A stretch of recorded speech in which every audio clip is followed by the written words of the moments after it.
Alright, welcome back to the Quarantine Movie Reviews. Today, we're going to do a top 5 because we know you love it. So today's top 5 is going to be top 5 funniest movies. Jerry, you got an honorable mention? Yeah. Well, first of all, let's talk about the new place that we're in. We're not on the computer screens anymore. That's true. I can literally reach out and touch Jerry now. I know. We're not pixelated and or lagging right now. It's so great. So that is my honorable mention. Top 5 honorable mention for me right now is I really want to pay honorable mention to Ace Ventura, Pet Detective, the first one. I really feel that Ace Ventura, Pet Detective, when it came out, was very influenced to the 90s of how comedy was done in the 90s. It's very true. I think things changed from more of a satire or kind of, your Airplane and other style of 80s movies. As soon as Jim Carrey played the character, I feel the 90s became more overblown, more character actors. Yeah. That's when you started seeing comedies like Don't Be a Menace to Society While Drinking Your Juice in the Hood or something. The Wayans Brothers style, and then eventually into your scary movies, which turned into a parody, but they're still extreme characters. Yeah. So Ace Ventura, Pet Detective, has great memorable lines. It's true. But that's my honorable mention. Do you want to move right into your number 5, or do you want me to do my honorable? No, you can do your honorable mentions. Alright, so my honorable mention, I have 2, because I really couldn't fathom not having them on my list, so I figured I'd at least put them both on the honorable mentions. One is Raising Arizona. I mean, Nicolas Cage, John Goodman, Coen Brothers. I fucking love the Coen Brothers. So, actually, I think it's the only Coen Brothers that even made the list, so I can't really say that. But the other one is 40-Year-Old Virgin. I died laughing at that movie so many times. I still do. It was just over the top, raunchy, funny. It was right at my immature sense of humor, I suppose. So, those are my honorable mentions. Nice. Do you want to move into number 5? I'll start with my 5. My number 5 is a combination of movies. These, before I tell you the title, I'm going to explain that there are 3 movies, but you could literally watch these movies all together and it would feel like one movie, and that is the Jackass movies. Hi, I'm Johnny Knoxville. Welcome to Jackass. 3, 2, 1,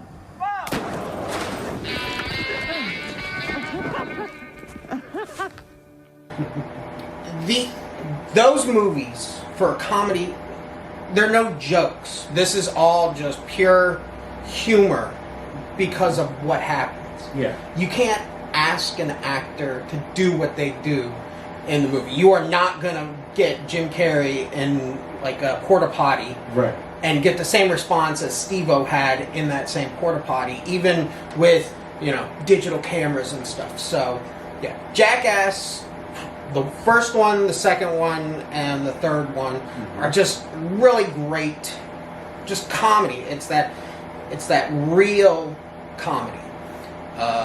What the academics of the cinema would say, it is the wind in the trees. My number 5, I put Neighbors as my number 5. All right, balls before dolls. Padres before I sleep with two madres. Brad Pitt before grab clit. These nuts before skinny sluts. Masturbate before ask her to date. Beef stew before watching The View. Male erection before One Direction. Mario and Luigi before Thelma and Louise. Bert and Ernie before Squirt and Spermy. Because I don't know if it was just the situation that I saw it in, but I couldn't stop laughing. The concept was hilarious to me. I had never really seen much like that before, like the wild kids next door and the adults trying to essentially tame them or at least get them to chill out. Not to mention just all the other craziness. Zac Efron and Dave Franco's bromance is hilarious to me. But yeah, so that's my number 5. Nice. And my number 4 is not going to be very popular. My number 4 is not a guilty pleasure. I will be proud to say I really find this movie hilarious. It is Freddy Got Fingered.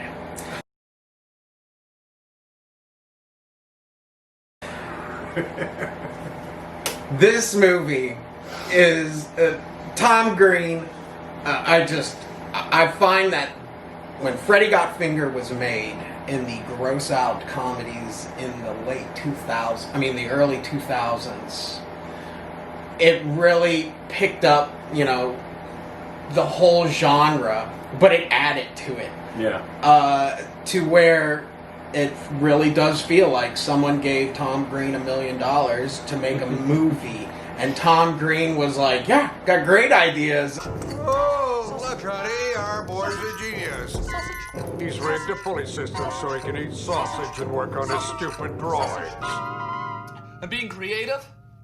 Now, if you'll excuse me, I still have some work to do. Daddy, would you like some sausage? Daddy, would you like some sausages? Daddy, would you like some sausage? And, he turned in Freddy Got Fingered. This movie, it's not about, just the silliness. It's just watching Tom Green exist. Would you like some sausage? Daddy, would you like some sausages? Daddy, would you like some sausage? Basically, it's less of a movie and more of an aquarium. Yeah. I feel like, but it does have great one-liners that all, so fucking stupid. He doesn't know the difference between hot and cold. Yeah. But yeah, people will say, "Oh, that's a guilty pleasure." No, I will stand firm and proud and say that Freddy Got Finger is my number 4 on this list. What is your number 4, Jacob? No, we're not going to just smooth right past that. I mean, I definitely, it didn't make my list, but that is definitely a funny movie. But overall, yeah, I mean, Rip Torn was great in that movie. Tom Green was hilarious. The kid from American Pie, whatever the fuck his name was. And it might not be a popular idea there, but I feel that Tom Green deserves a check for everything he does, because it really feels like Tom Green skits. I mean, yeah, he's not like, drinking milk straight from a cow or anything, but... Yeah, no, I mean, I could definitely see that, though. Just like Key and Peele owe Chappelle some money, too. Yeah. But, alright, my number 4, I don't know how many of you have even heard of this. All About the Benjamins.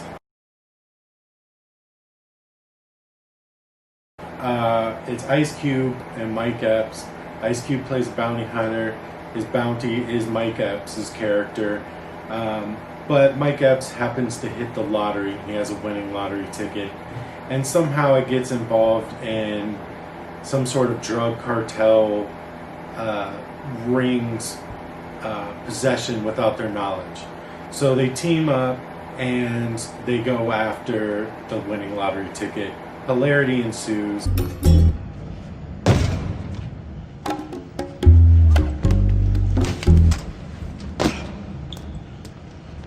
Come on. How the fuck is I supposed to get down from here? Jump. I'ma catch you. Man, you ain't gonna catch me. Come on, Book. I'm telling you, I'ma jump, but you better not let me hurt myself. Jump. Jump. I mean, it's just a great movie. That's my number 4. Jerry? You notice that I haven't commented because it's like, I don't have a nice way of saying that I haven't seen these movies. So, my number 3, we're going to go old school now. Here from the list is old school. My number 3 is a classic. It's Spaceballs.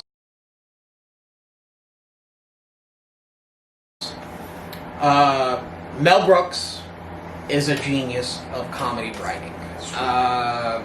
And I feel that, where your Blazing Saddles and your Young Frankensteins and Dracula Dead and Loving It, Robin Hood Men in Tights, all those great titles, I feel that Spaceballs really has the cream of the crop of just everything. Acting and just silly puns from, this giant idea of Star Wars. Rick Moranis is great as Lord Helmet in there. Yeah. I use ludicrous speed as much as possible. Prepare ship for light speed. No, light speed is too slow. Light speed too slow? Yes, we're gonna have to go right to ludicrous speed. Ludicrous speed? Sir, we've never gone that fast before. I don't know if the ship can take us. What's the matter, Colonel Sanders? Chicken? There's a giant maid to suck all the air off of Druidia. Yeah. And just the whole thing. Spaceballs, I feel, deserves that middle tier. A Mel Brooks movie definitely deserves that middle tier. Rick Moranis really stills that show for me. I mean, as the little guy, just there's so many moments, and I'm going through my head, and I'm sitting here giggling to myself. So you have to see the movie just to see why I'm giggling. So number 3, Spaceballs. Yeah, Spaceballs. I mean, I loved it as a kid, and I do think that was like probably one of the first times that there was a spoof parody movie, which eventually led to the Wayans Brothers movies. Yes, where they parodied anything and everything they possibly could. It's classic. They did it so well, but if you don't get Mel Brooks's comedy style, then I could understand why somebody would be like, I don't get it. Well, then you don't fucking get it, man. Like, it's hilarious. All of his movies are hilarious, and I think that's a great number 3. Yeah. Jacob, what's your number 3? My number 3 is Forgetting Sarah Marshall. This movie, I mean, it wasn't an all-star cast, but in the realm of those types of movies, Russell Brand, Jonah Hill, Jason Segel, Kristen Bell, Mila Kunis, all of them. Jonah Hill had a very small part, but a very funny part. They all just delivered. The situation is something that everybody can relate to. Just going through a breakup and, seeing the other person happy and you're just miserable. I mean, I've watched 100 times. It's solid comedy through and through. They never take a break from comedy. Even Paul Rudd's in it and has a little role. Hey, are you Chuck? Oh man, they won't change that flyer. That's my mainland name. My Hawaiian name is Kunu. Oh, cool. Sorry. Yeah. Nah, it's all good. Does Kunu have some cool Hawaiian meaning? It means Chuck. I plugged it into a database. There's a thing you can go on the internet. You just type in your name, and it just says it. Great. Koopy, looks like you got a little pain behind those eyes. Yeah, maybe a little. There's really only one cure for that. What's that? Weed. You got any? Well, let's go surfing. And, he kills it because everybody knows Paul Rudd is a gift to the world. But, yeah, that's my number 3. And, yeah. Another one you haven't seen. I've seen it and stuff. It's the Judd Apatow effect. Isn't that like your second Judd Apatow movie and stuff? There's a handful of I think he did Neighbors. Did he? I don't know. Yeah, that makes for sense. sure. Yeah, well, I got another one. Yeah, comment below. Did Judd Apatow direct all of these movies? He did 40 Old Virgins, so I know that too. So that makes like 4 of these movies on my list. Yeah. All right, fair Top enough. 10 best Judd Apatow movies and stuff by Jacob. Okay. Number 2. The Naked Gun 2.5. The Smell of Fear.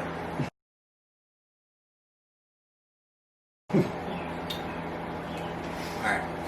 This is going to be a long one because Leslie Nielsen is the greatest straight man comedian, where he, in every scene, can deliver a joke so straight-faced that you can't help but laugh.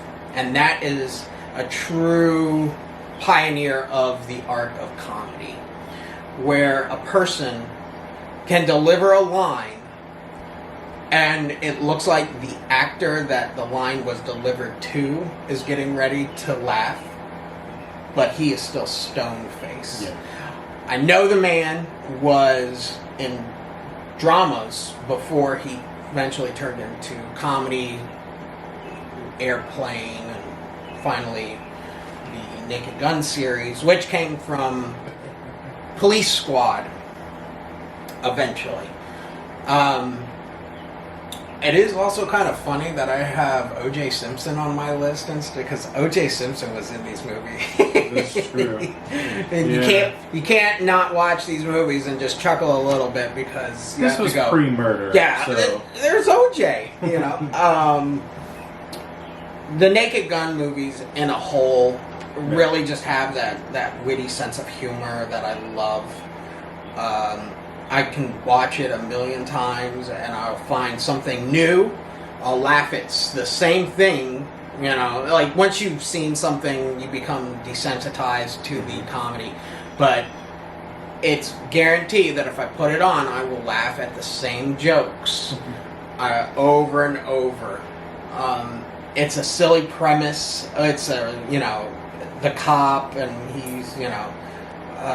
he's a bad cop, but he always wins at the end. Yeah.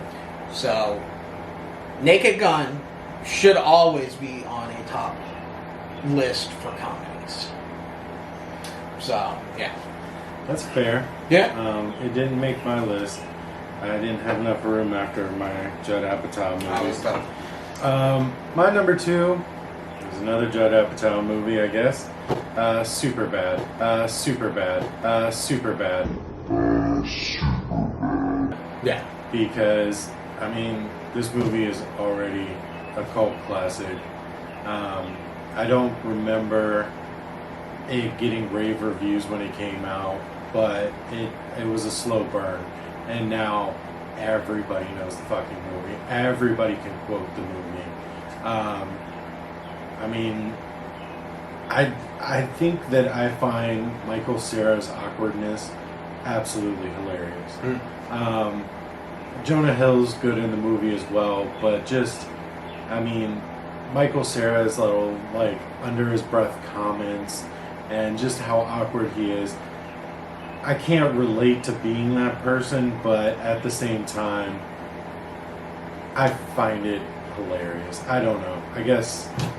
And of course, all the quotable lines. I am McLovin. Like, yeah, okay. Yeah. Those are good too, but I mean, it was another one of those movies that just didn't stop making me laugh. Like, there were no... Even when they tried to be serious, it was still funny. So, yeah, I guess I apatowed this list pretty hard, but, it is what it is. I thought it was funny. So, that's my number 2. Yeah, it's about more of the times that you grew up in, what comedy styles that you find funny, and, Judd Apatow is a very unique style of director of comedy. Yeah. There's a lot. I don't know if that one is an Apatow, though. It might be. I'm not sure. I feel like it probably is. I don't know. Tell us on the comments down below why we're wrong. Yeah. Top 10 reasons why we're wrong. I mean, I think it's just a story that everybody can kind of relate to. Yeah. It's like almost like a modern day, not as cool Dazed and Confused. Yes. Like, you know, it. Damn, that should have been on my fucking list. That was just like. Yeah. Son of a bitch. That's Yeah, more right, of a period piece that's funny. There's a difference between comedy and movies that have fun. I mean, because is Guardians of the Galaxy a comedy? Nah. But it's funny. Right.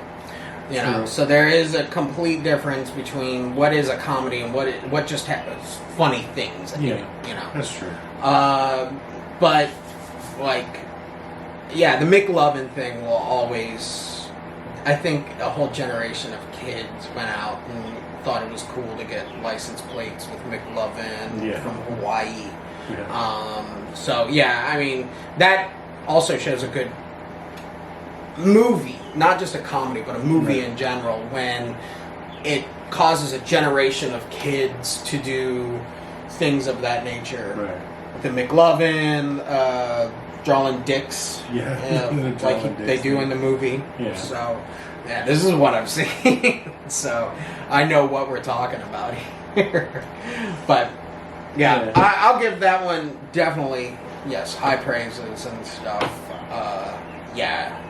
Like you said, everybody's great, and it kicked off Jonah Hill's acting career. I mean, I mean, he was in a few things before that. Was he? He was in 40-Year-Old Virgin, like right before Superbad. Was he? Oh, yeah. Well, he was a kid trying to. Yeah, I mean, he didn't have a big part, but you know, whatever. And Emma Stone got big after that. I feel. She went up and went right back down. Because I haven't seen her in shit. Birdman. Oh, okay. I didn't see Birdman. You didn't see Birdman? Nah. It was alright. I mean, Michael Keaton. I mean, Michael Keaton is worth watching.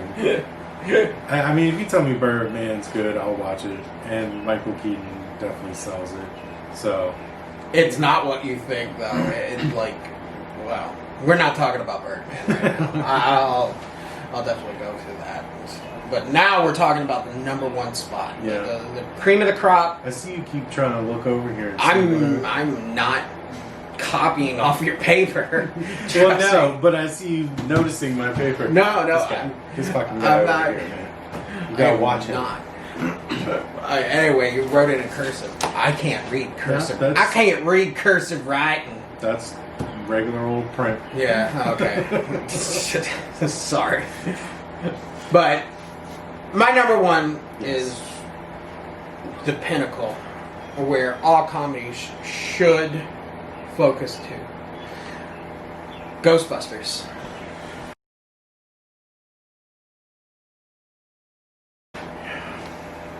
Jacob, what's your number one? I mean, no, seriously, there's no reason. Do I need to go? Okay, yeah. It takes the comedy styles of the 70s with the new things such as Saturday Night Live, National Lampoons, things of those nature. It takes the 80s of the seriousness. Bill Murray, Dan Aykroyd, Harold Ramis, and Ernie Hudson coming together and just creating this masterpiece of memorable, funny moments. It's not joke driven, it's sarcastic joke driven, where you are watching a story about Ghostbusters and you just can't help but really like these guys. Yeah. So, but I'm not talking about that one. I'm talking about the 2016 one with Melissa McCarthy. And no, I am not talking about that one. It was alright, but no. I still haven't seen that one. I am looking forward to the new one though. Yeah. Especially after Egon in the second one told Bobby Brown that proton packs aren't for kids, and in this one we're seeing Egon's grandkids play with proton packs. But yeah, Ghostbusters, I really don't need to. All you need to know is that it's the combination of that 70s style comedy maturing in the 80s and turning into probably one of the most notable franchises Every kid wanted to be a Ghostbuster. It's just a phenomenal movie with great jokes. Yeah, when they did a really good job at it in that series of movies. Well, the first two. The first. When somebody says something funny but they deliver it serious, that's always a solid way to crack me up. I don't know. Yeah, dropping off or picking up. Yeah. The cop looks right at Janine and says, Janine looks right at him and says, dropping off or picking up, and the cop just looks at him, just dropping off. Is hilarious. Yeah. Because we know, like, you know, my mom used to say that all the time to, like, random people, like the pizza man and stuff, dropping off or picking up, because she wanted to get rid of his kid. But, yeah. It's just a fan favorite. It's my favorite. It was like one of the first VHSs that I had as a kid. I remember in the house. Like I said, it's Ghostbusters. If you haven't seen it, I shouldn't tell you to go see it. You should have just watched it by now. So, all right. My number 1, Silver Streak. I don't know why. I don't know. I mean, obviously, Gene Wilder, and if you're under 25, you're probably not going to know what this movie is. Go educate yourself. Take the time, because it's hilarious. But Gene Wilder, Richard Pryor, they made a few movies together. This one happens to be my favorite. I think it's hilarious. I don't know if it was what I was under the influence of at the time, or that just had a snowball effect on the movie itself, but the movie is great. It's hilarious. Those two guys together, they can't do any wrong to me. And fun fact, Jerry's the one that showed me this movie. We used to get together in our younger years and watch movies at his house, and this was the one that he put on. And I was crying, laughing. My stomach hurt, my face hurt. And it's held a special place since then. The whole concept is ridiculous. Richard Pryor just goes off the rails with his acting in this one. So do yourself a favor, watch the movie, enjoy the movie. Also, keep in mind, this is 1976. Blackface was not a big deal back then. So don't go into it with your social justice warrior attitude.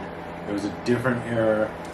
So you're going to have to excuse a few things if you want to fully enjoy the movie. I'm not saying they were right, but at the time, it was funny. That's probably going to get me in some trouble, but we got this guy here. He'll take care of it for us. So that's my number 1.